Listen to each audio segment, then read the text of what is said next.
सत्कार टीवी देख रहे हैं हमारे देश विदेश के दर्शकों का स्वागत है। मैं गुरिंदर पन्नू लेकर हाजिर हूं आपका अपना कार्यक्रम आज का मेहमान। बिल्कुल हमारे साथ आज के मेहमान हम जिससे आपको रूबरू कराएंगे।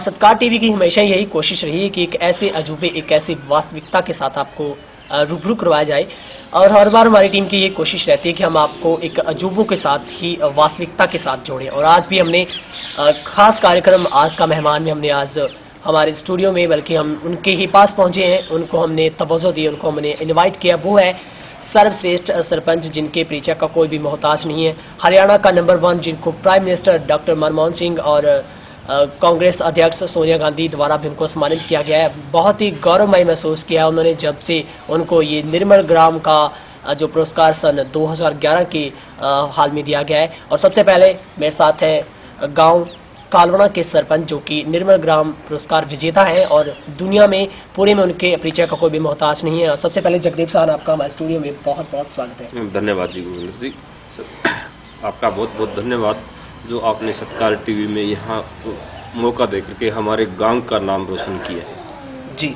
सबसे पहले जगदेव हमारे दर्शकों के लिए जानना बड़ा जरूरी है कि आप अपने बैकग्राउंड, पृष्ठभूमि के बारे में बताएं कि आपने शिक्षा कहाँ से शुरू की, कहाँ तक अपनी पूरी की और क्या क्या आपके उतार चढ़ाव रहे जिंदगी के अंदर शुरुआती दौर में। गुरविंदर जी, मैं जानकारी के लिए बता दूं कि मेरी सारी शिक्षा गांव के राजकीय वरिष्ठ माध्यमिक विद्यालय कालवाना के अंदर ही हुई है जी। यहीं से मैंने मैट्रिक तक शिक्षा ग्रहण की। इसके बाद मैंने खेतीबाड़ी का कार्य संभाला। 2005 में मैं पहली बार सरपंच बना और सरपंच बनने से पहले खेतीबाड़ी का ही कार्य करता था। किसी राजनीति वगैरह में मैंने हिस्सा नहीं लिया था। मेरे काफी भाई बंधु गांववासी थे जिन्होंने आकर के ये कहा भी आप ये सरपंच का इलेक्शन लड़ो, और उनकी प्रार्थना पे मैंने पहली बार ये पंचायत का इलेक्शन लड़ा था और गांववासियों के सहयोग से मैं 2005 में सरपंच बन पाया। जी बिल्कुल, जैसा जगदेव आपने बताया कि आप 2005 में आपने इस पूरे कार्यभार को संभाला पंचायत के, लेकिन आपने एक मैट्रिक की परीक्षा पास की है, तो ये सब कुछ फिर कैसे आपने हैंडल किया? आप ग्रामीण एरिया से ताल्लुकात रखते हो, बैकवर्ड एरिया जिसको कहा जा सकता है, लेकिन अब बैकवर्ड नहीं है क्योंकि कालवना का नाम पूरी दुनिया में छाया हुआ है। और मैं सबसे जरूरी ये समझता हूँ कि आप दिल खोलकर बताइए कि आप इतनी कम एजुकेशन की होती हुई भी आप में टैलेंट इतना है। सबसे पहले परमात्मा का धन्यवाद करना चाहूंगा जिन्होंने ऐसा तजुर्बा, ऐसा करने के लिए मुझे जो ज्ञान उपलब्ध करवाया। इसके अलावा सभी गांव वासियों का, जो कालवाना वासी है, उनका ऋणी हूं कि उन्होंने कंधे से कंधा मिला करके जो सरपंच बनने के बाद सहयोग दिया। और अब मेरा अनुभव ये है कि अगर कोई भी आदमी सच्ची निष्ठा से, ईमानदारी से, मेहनत से, उसमें कोई स्वार्थ ना रखे और कार्य करे तो उसको सफलता अवश्य मिलती है। यही मेरे साथ हुआ। मैंने कोई भी स्वार्थ भावना ना रखते हुए कि जो परमात्मा की कृपा से बहुत बढ़िया मौका, एक बहुत बड़ा पद मुझे मिला है, इसमें मैं ज्यादा से ज्यादा मेरे गांववासियों के लिए और गांववासियों से बाहर हट करके समाज के लिए, देश के लिए मैं ज्यादा से ज्यादा क्या कर पाऊं वो कोशिश की और सही नीयत से कोशिश जो की गई उसका परिणाम आपके सामने। जगदेव, एक और सवाल कि आपने बताया कि आप निष्पक्षता में ज्यादा विश्वास रखते हैं, लेकिन क्या आपकी फैमिली में भी ऐसा कोई सपोर्ट मिला है जिसके बावजूद आपको ये सोचने पे मजबूर होना पड़ा कि मुझे राजनीति में आना चाहिए, मुझे एक सरपंची के तौर पर गांव को चलाना चाहिए? क्या आपके बैकग्राउंड में भी कोई पहले राजनेता हुआ है? इससे पहले मेरे चाचा जी थे जिन्होंने पंचायत समिति का इलेक्शन लड़ा था, श्री हरलाल जी सारण। वो राजनीति में काफी बढ़ चढ़ के भाग लिया करते थे और 2005 के इलेक्शन में जब गांव वासियों ने उनसे चुनाव लड़ने के लिए कहा तो उन्होंने चुनाव लड़ने से मना करके और ये कहा भी अगर ये मेरे भतीजे से पूछ लो अगर ये चुनाव लड़ सकता है तो।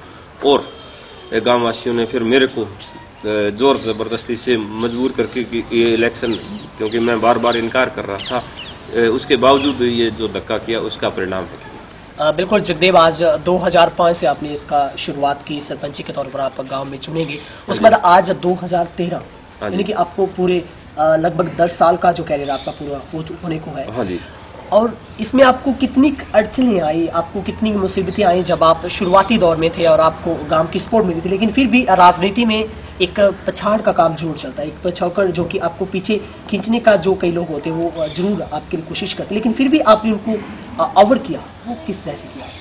वही बात दोबारा आ जाती है कि सच्ची नीयत से अगर किया जाए, क्योंकि जब मैंने कार्य की शुरुआत की तो उस समय कई कार्य ऐसे थे, खास करके मैंने देखा भी क्योंकि शिक्षा जो कि अति महत्वपूर्ण भाग होता है विकास का, अगर उसके अंदर विकास नहीं है तो हमारा कुछ भी विकास नहीं है। उस बात को समझते हुए भी शिक्षा में आगे लाने के लिए मैंने प्रयत्न किया। और एक हमारा जो शुरुआती कड़ी थी, एक हमारा कन्या स्कूल था। कन्या स्कूल के पास 2 कनाल जगह में होने के कारण बाकी उसमें जोड़ था, वो विस्तार उसका नहीं हो सकता था। हमारी जो लड़कियां थी वो प्रार्थना में खड़ी भी नहीं हो सकती थी, इतनी जगह छोटी थी। और उस जोड़ को मिट्टी से भर करके विस्तार करने के लिए मैं फाइलें उठाई, प्रशासन के पास चक्कर काटता रहा, लेकिन कोई सफलता नहीं मिली। तब मैंने सभी गांव वासियों को एक दिन इकट्ठा किया भी इस मुद्दे पे हम इकट्ठा होकर कुछ कार्य करें।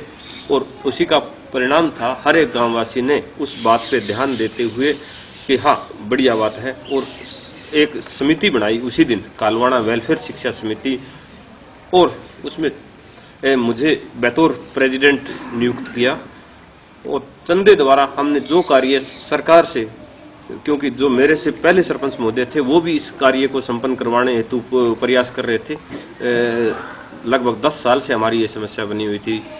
जो 10 साल से सरकार से नहीं हो पाया, वो कार सेवा के जरिए हमने 15 दिन में संपन्न करके उसको पूरी तरह से पूर्ण कर दिया। और आज जो 2 कनाल का स्कूल था वो 5 एकड़ में स्कूल है।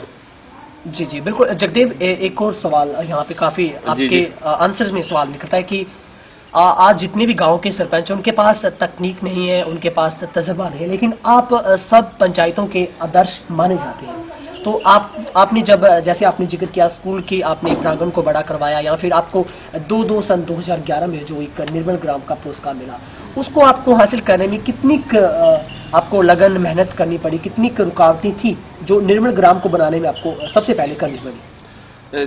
उसमें जैसे एकमात्र रुकावट तो यही थी, जो शिक्षा वाले क्षेत्र में जब एक कार्य में हम आगे बढ़े, जब हमने एक रास्ता ये बनाया, तो उससे हमारी कई जरूरतें पूरी होती गई। जैसे अगर स्टाफ नहीं है, क्योंकि उसके बाद से 2007 की बात है, 2007 के बाद उसी समिति के जरिए अगर एक भी सीट खाली है स्कूल में तो हमारे बच्चों की पढ़ाई खराब ना हो, हम उस समिति से, जिसको कि हम चंदे द्वारा चलाते हैं, हम वो सीटें पूरी करके भरते रहें।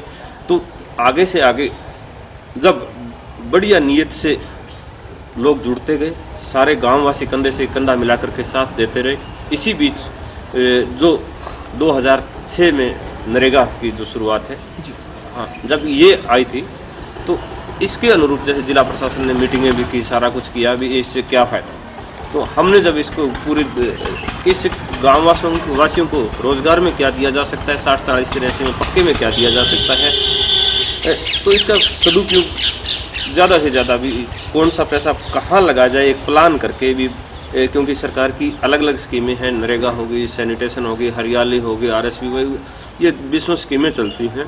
तो कई स्कीमों में क्या है, ये पैसा इसमें लग सकता है, इसमें नहीं लग सकता, तो हम ये देखते भी कौन सा पैसा किस चीज में कहाँ लगाया जा सकता है, तो हम उसका प्रयोग उसी में करते। तो इसके जरिए हम ज्यादा से ज्यादा उसमें काम करवाने में सफल रहे। ये जो प्राइज वाली बात कर रहे हो, ये 5 वर्षीय जो सम्मेलन था 2 फरवरी 2011 को विज्ञान भवन दिल्ली के अंदर, हाँ, तो उसमें ये निकाला जाना था। इससे पहले मैं बात करूंगा कि ये शुरुआत कैसे हुई। जी।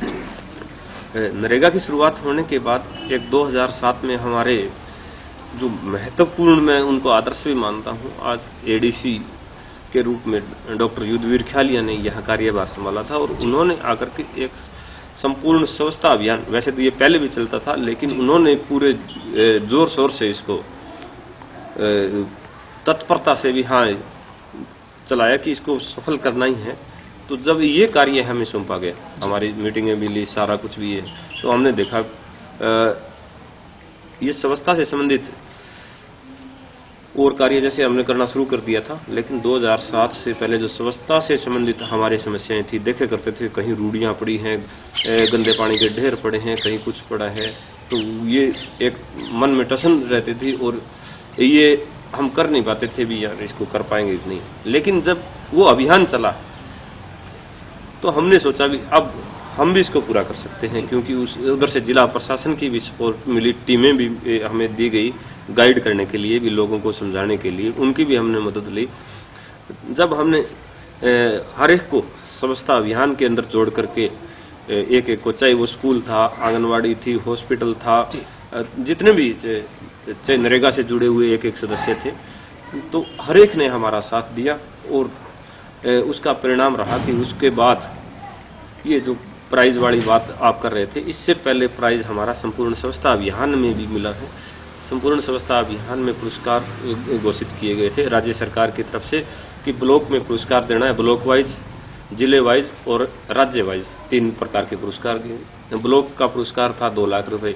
तो हमने दृढ़ निश्चय ये रखा सभी गांव वासियों ने इकट्ठे होकर कि हमने ये पुरस्कार लेना ही है। तो जो भी नॉर्म्स थे हमने हर क्षेत्र में उसमें काम करके सबसे पहले हमने 2 लाख रुपए का पुरस्कार डबवाड़ी ब्लॉक का हासिल किया। उसके बाद जो जिला का पुरस्कार की बारी आई 5 लाख रुपए था, तो हमने 7 ब्लॉकों को टक्कर देते हुए, जी हमारे जो सिरसा जिला के 7 ब्लॉक है उसमें हमें अव्वल रहना है। हाँ, तो परमात्मा की कृपा से, गांव वासियों के सहयोग से हम जिले का पुरस्कार लेने में सफल रहे।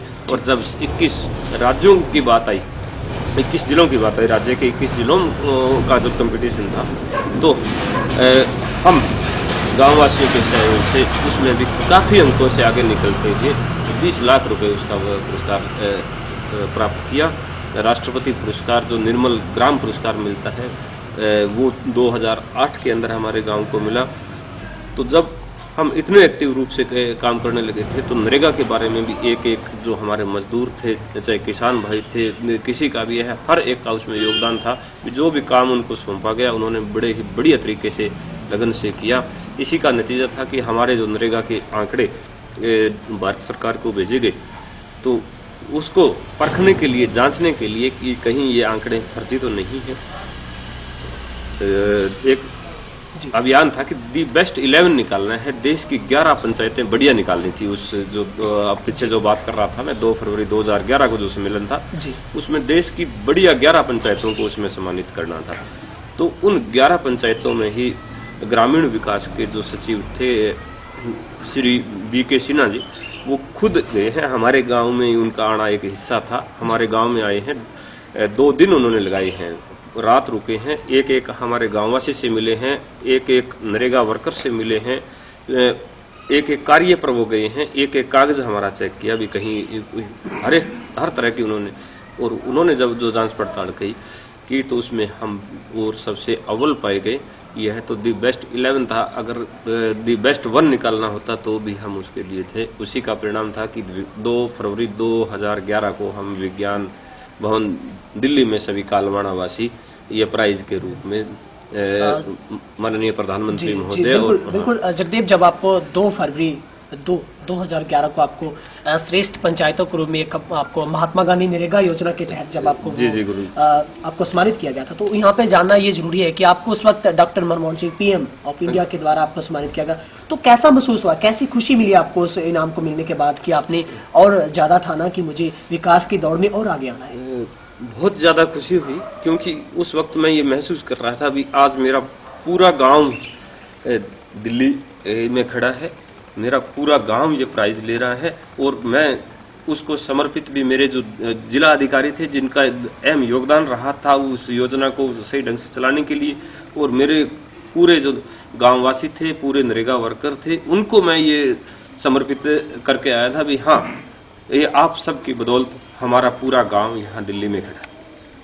जी बिल्कुल जगदेव, आपको गांव वालों का कितना सहयोग रहता है? क्योंकि अमूमन राजनीति में देखा जाता है कि गांव के कुछ एक लोग होते हैं जो आपके साथ होते हैं, कुछ लोग अन्य पार्टी में देखते हैं, लेकिन फिर भी एक सवाल इसके साथ और मैं ऐड कर रहा हूं कि आप किस राजनीतिक पार्टी से संबंध रखते हैं और आप गांव का कितना सहयोग रहता है आपको? मैं कांग्रेस पार्टी से संबंध रखता हूं, और कांग्रेस पार्टी से संबंध रखने का मेरा जो मुख्य कारण है वो भी कोई निजी स्वार्थ ना होकर के, कि जिस पार्टी की सरकार है, आज कांग्रेस पार्टी की सरकार है, तो अगर मैं ज्यादा से ज्यादा गांव में जो विकास कार्य है, जो ज्यादा से ज्यादा फायदा है, वो कैसे करवा पाऊं, वो मैं कांग्रेस पार्टी से उदाहरण के तौर पे मैं आपको बताता हूं। मैं एक बार पीछे फिर आता हूं, जो कालवाड़ा वेलफेयर शिक्षा समिति, हम जब उसमें आगे बढ़े कालवाड़ा वेलफेयर शिक्षा समिति में पहले स्कूल का दायरा हमने बढ़ा लिया, जो स्टाफ का था वो हमने बढ़ा लिया, लेकिन हमारे को ये हुआ भी एरिया में कहीं नजदीक में नॉन मेडिकल की शिक्षा नहीं है, हमारे यहाँ से कोई इंजीनियर नहीं निकल रहा है, कोई डॉक्टर नहीं निकल रहा है। तब हमने ये सोचा कि क्यों ना हम यहाँ भी मेडिकल नॉन मेडिकल की क्लासें शुरू करें। हमने हरियाणा गवर्नमेंट से ये परमिशन मांगी स्कूल के जरिए कि हम यहाँ नॉन मेडिकल शुरू करना चाह रहे हैं, तो हमें परमिशन तो वहां से दे दी गई, लेकिन इस कंडीशन के साथ कि इसमें अगर आपके पास 40 स्टूडेंट हैं तो आप ये कार्य कर सकते हैं, अन्यथा आप नहीं। तो हमारा तो अटल ये निर्णय था भी हमने करना ही करना है। तो हमने आसपास के गांव में ये संपर्क साधा कि आप अपने बच्चों को हमारे यहाँ लगाइए, हम इनको यहाँ जैसे कि आपका गांव अहमदपुर दारेवाला है, तो आपके गांव में भी मैं गया हूँ, आप भी उसका एक हिस्सा हो। आपके जितने भी स्टूडेंट थे जो 10वीं क्रॉस कर रहे थे, मैंने स्कूल से लिस्ट लेके उनके एक एक घर गया हूँ कि आप हमारे विद्यालय में लगाइए। कईयों ने तो मेरे को यहाँ तक पूछा था भी आपका ये स्कूल कब से चल रहा है, क्योंकि उन्होंने ये समझ के कि ये प्राइवेट स्कूल से कोई आए हैं। जब हमने उनको बताया कि नहीं प्राइवेट नहीं, हम सरकारी स्कूल की बात कर रहे हैं, तो बच्चों को लगाने की हाँ कर ली, लेकिन इस शर्त के साथ भी इनको लाने ले जाने का कार्य आप करोगे, साधन नहीं है। तब हमें जरूरत पड़ी थी, तब हमने इकट्ठे होकर हमारी कमेटी ने चंदे द्वारा एक बस खरीदी थी जी। उस बस के जरिए हम इनको लाने ले जाने का कार्य किया करते थे। जब हम स्वच्छता अभियान में प्रथम आए, तब हमने जो माननीय उपायुक्त महोदय थे, जो पहले एडीसी थे, बाद में प्रमोट होकर के डीसी बन गए थे, डॉक्टर युद्धवीर सिंह, हाँ, उनको बतौर अतिथि हमने यहाँ सम्मान समारोह में बुलाया था। तो उनसे हमने एक ही मांग की कि सर हमें बस दे दीजिए ताकि हम इसका दायरा बढ़ा सकें। तो उन्होंने उस समय हमें 2 बसें और दे दी। और तो मैं पार्टी की बात कर रहा हूं, तो उसके बाद हम जो बसें और लेके आई हैं, तो इस समय हमारे पास 7 बसें हैं जी। क्योंकि एक टाइम तो हमने 40 स्टूडेंट करने के लिए कहा था, हमारा वो साल पूरा हो गया, लेकिन उसके बाद हमने और गांव से हमारे पास रिक्वेस्टें आती रही, न सिर्फ नॉन मेडिकल, आसपास के गांव में जहां भी आर्ट साइड की भी अगर लड़कियां हैं और स्कूल 10 से ज्यादा का नहीं है, तो हम उन लड़कियों को हमारे विद्यालय में ले आते हैं। इसके अलावा कॉलेज की बात की जाए, हमारे नजदीक जो कॉलेज है, माता हरकी देवी कॉलेज ओडा पड़ता है, सीएम के कॉलेज सिरसा पड़ता है, नेशनल गर्ल्स विंग सिरसा है, देवीलाल चौधरी देवीलाल यूनिवर्सिटी है। जहां भी किसी लड़की ने जाना होता है, उन लड़कियों के लिए हमारे गांव सहित रास्ते में पड़ते हम 42 गांव की लड़कियों को ये सेवाएं देते हैं जी। तो इस सब के लिए चाहे हमें बसें और लानी हो, उसमें सरकार का सहयोग लेना बड़ा जरूरी था। इसके अलावा चाहे किसानों के खेतों में कोई पाइपलाइन का कार्य हो, चाहे कोई नहरी पानी का विस्तार करने की बात हो, तो हमें समय समय पर ये सरकारी सहयोग की जरूरत रहती है। इसके अलावा कोई लंबा चौड़ा पार्टीबाजी से मैं नाता नहीं रखता जी। बिल्कुल जगदेव, अब ये भी जानना जरूरी है कि आपको ऐसे कौन कौन से अवार्ड, आपको जो कि श्रेष्ठ पंचायत का अवार्ड मिल चुका है, आपको नरेगा के तहत, आपको स्वच्छता अभियान के तहत आपको मिले, इसके अलावा भी कुछ और है जो आपके गांव को, आपकी पंचायत को अवार्ड मिले हैं? ग्रामीण विकास के इतने ही अवार्ड थे, क्योंकि ग्रामीण विकास के ब्लॉक स्तर का जो पहला अवार्ड था वो हमारा है, जिला स्तर का जो पहला अवार्ड था वो हमारा है, राज्य स्तर का जो हरियाणा का पहला प्रथम प्राइज था वो हमारा है, और जो दी बेस्ट 11 जो माननीय प्रधानमंत्री महोदय हमारे डॉक्टर मनमोहन सिंह जी और श्रीमती सोनिया गांधी जी ने दिया था वो पहला था। तो जो भी पहले प्राइज थे ग्रामीण विकास मंत्रालय के, वो एकमात्र हमारे गांव को आए हैं जी। बिल्कुल जगदीप, भविष्य में ऐसी कौन सी योजनाएं हैं जो आप अपने गांव में एक विकास लहर के तौर पर लाना चाहते हैं? ऐसी कोई योजनाएं हैं जो आपने सोची है, आपने अभी तुमको छेड़ना है बाकी कि वो विकास के दौर में आगे आए? सबसे ज्यादा इस बात पे हमारा है, हमारे गांववासी भी जो समय समय पे ये सुझाव देते रहते हैं, तो उनके अनुसार भी कि जो ज्यादा ध्यान देने की बात है वो शिक्षा की है। क्योंकि आप न सिर्फ हमारा गांव, हमारे एरिया को देखिए, यहाँ से कोई टीचर भर्ती हो जाएगा, पुलिस में भर्ती हो जाएगा, कोई कलरक भर्ती हो जाएगा, लेकिन यहाँ से ना कोई एचसीएस निकल रहा है, ना कोई आईएएस निकल रहा है, ना कोई आईपीएस निकल रहा है किसी तरह का, ना कोई बड़ा इंजीनियर निकल रहा है, ना बड़े डॉक्टर निकल रहे हैं। ये आप भी देख रहे हो हमारे एरिया की बात। तो सोचते हैं कि न सिर्फ हमारा गांव बल्कि हमारा जो पूरा एरिया जो कि राजस्थान सीमा से सटा है, आपकी जानकारी के लिए बीच में बता दूं, ये सिर्फ 1.5 किलोमीटर बाद राजस्थान की सीमा शुरू हो जाती है। हनुमानगढ़ जिला हमारी सीमा के पास ये लगता है, तो जो कि एक पिछड़े हुए एरिया में आता है। तो मैं चाहता हूं कि हमारे पूरे एरिया के अंदर शिक्षा का ज्यादा विस्तार हो, इसलिए एक कोचिंग सेंटर। आप देख रहे हो संपन्न परिवार वाले आज जो भी है वो कह देते हैं भी हम अपने जो बच्चा है उसको मसूरी पढ़ा देंगे, हम उसको कोटा से कोचिंग दिलवा देंगे वगैरह वगैरह। कोई हम HPS स्कूल से, DPS से, कोई भी बहुत बड़े बड़े वो स्कूलों का नाम लेके अपने, लेकिन मैक्सिमम जो मध्यम वर्ग और गरीब वर्ग है उनके लिए बाहर जाकर के पढ़ाना बेहद मुश्किल ही नहीं, असंभव है। तो इसके लिए ये है भी कोचिंग सेंटर है, उसमें हर एक का जो योगदान हो चंदे द्वारा उसको, और जो जितना उसमें फीस दे पाए, चाहे बिल्कुल अगर गरीब घर से है तो बिल्कुल उसको फ्री ऑफ कॉस्ट भी कोचिंग दी जाए। और बढ़िया कोचर, बढ़िया ट्रेनर जो कोटा लेवल के मानते हैं, हमारे कोटा मशहूर है, यहाँ हो सकता है इससे ज्यादा भी हो, लेकिन जो हमारे सुनने में आता है वो राजस्थान के कोटा के जो कोचिंग है सबसे मशहूर मानी जाती है कि वहाँ के जो पढ़े हुए स्टूडेंट कोई IIT वगैरह में एकदम से गए क्रॉस होते हैं। तो हमारा प्रयास ये रहेगा कि हमारे एरिया में एक कोचिंग सेंटर ऐसा हो जो कोटा से भी बढ़िया शिक्षा दे। वहां तो लोग 2-2 लाख रुपए देते हैं, और हमारा प्रयास है भी यहाँ खास करके गरीब आदमी के जो भी बच्चे हैं उनको तो बिल्कुल मुफ्त में कोटा से भी 21 कोचिंग दे करके हमारे एरिया से भी बड़े से बड़ा ऑफिसर निकले। जी बिल्कुल, एक मीन्स आपका मतलब है कि आप शिक्षा को ज्यादा बढ़ावा देना चाहते हैं, जो कि एक ग्रामीण एरिया की सबसे पहली एक मजबूत आधारशिला कही जा सकती है। सबसे बड़ी जरूरत आज के टाइम की यही है कि शिक्षा को ऊपर उठाना है। सरपंच साहब, क्या लगता है कि अमूमन देखा जाता है कि गांव के जितने भी सरपंच हैं वो विकास की धारा में बहुत पीछे रह जाते हैं, लेकिन आपने हमेशा बाजी मारी। आपने पहले मैं आपसे सवाल किया कि आपको कितने का रिकॉर्ड आपने हासिल किए, तो सब में आपने नंबर 1 की बाजी मारी है। क्या वजह रहती है कि दूसरे गांव के सरपंच है वो विकास की लहर में और योजनाओं को लागू करने में पीछे रहती, कहाँ कमी रह जाती है उनकी? मेरा ये मानना है सर कि या तो वो जो भी सरपंच चुने जाते हैं या तो वो पार्टीबाजी में बहुत ज्यादा हिस्सा ले लेते हैं जी, या अनपढ़ता आड़े आ जाती है। आप देखते हैं कि सारे सरपंच पढ़े नहीं होते, या उनके आसपास जो एक उनका जो शिक्षा देने वाला या उनके जो भी गांववासी मैं कहूंगा जो उसको राय देने वाले हैं वो बढ़िया तरीके से उनको गाइड नहीं कर पाते। इस मामले में मेरे से ज्यादा मेरे गांव वालों का धन्यवाद करता हूं, क्योंकि अगर मेरे अंदर कुछ होता तो मेरे ख्याल से मैं पहले ही कर पाता। 2005 से पहले तो मैं सिर्फ खेत जाना और आना था, एक किसान से ज्यादा मैं कुछ नहीं था। ये जो भी आज है मेरे सभी गांववासियों की राय की बदौलत, सहयोग की बदौलत हुआ है। तो हो सकता है उनको इतना सहयोग ना मिल पा रहा हो जिस वजह से ये कर पाने में वो समर्थ ना रहे हो। बाकी मैं मानता हूं कि अगर कोई भी है, चाहे वो पढ़ा लिखा कम हो, पढ़ाई इतना मायने नहीं रखती जितना आदमी की नीयत, मेहनत, लगन भी हमने ये करना है, जो दृढ़ निश्चय लेके जिस कार्य के अंदर भी हमने ये करना है।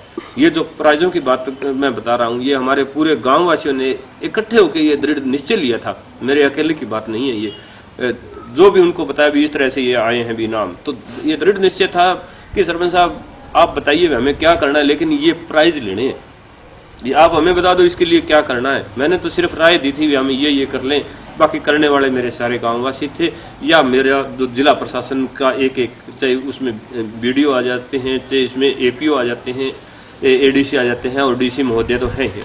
तो एक पूरी टीम वर्क का ये जो जी जी बिल्कुल, आपका संदेश सभी सरपंचों के लिए है कि वो एकजुटता के साथ पूरे गांव को साथ लेकर अगर थोड़े से डिटर्मिनेट, एक भरोसे के साथ, एक पूरे पैशंस के साथ अगर काम करते हैं तो वो भी एक नंबर 1 का खिताब ले सकते हैं। लेकिन इसमें एक मैं आपको बीच में ये कहना चाहूंगा, जैसे एक कई बार आप इस दुनिया में आकर के ये भूल जाते हैं कि हमें यहाँ से वापस जाना है, या हम सरपंच भी ये भूल जाते हैं भी ये जो पद है 5 साल के लिए मिला, और अगर इसका सदुपयोग किया जाए, और ये बहुत बड़ी चीज तेरे को मिली है, अगर इसकी कीमत हम समझने में कामयाब हो जाए ना भी मैं क्या हूँ।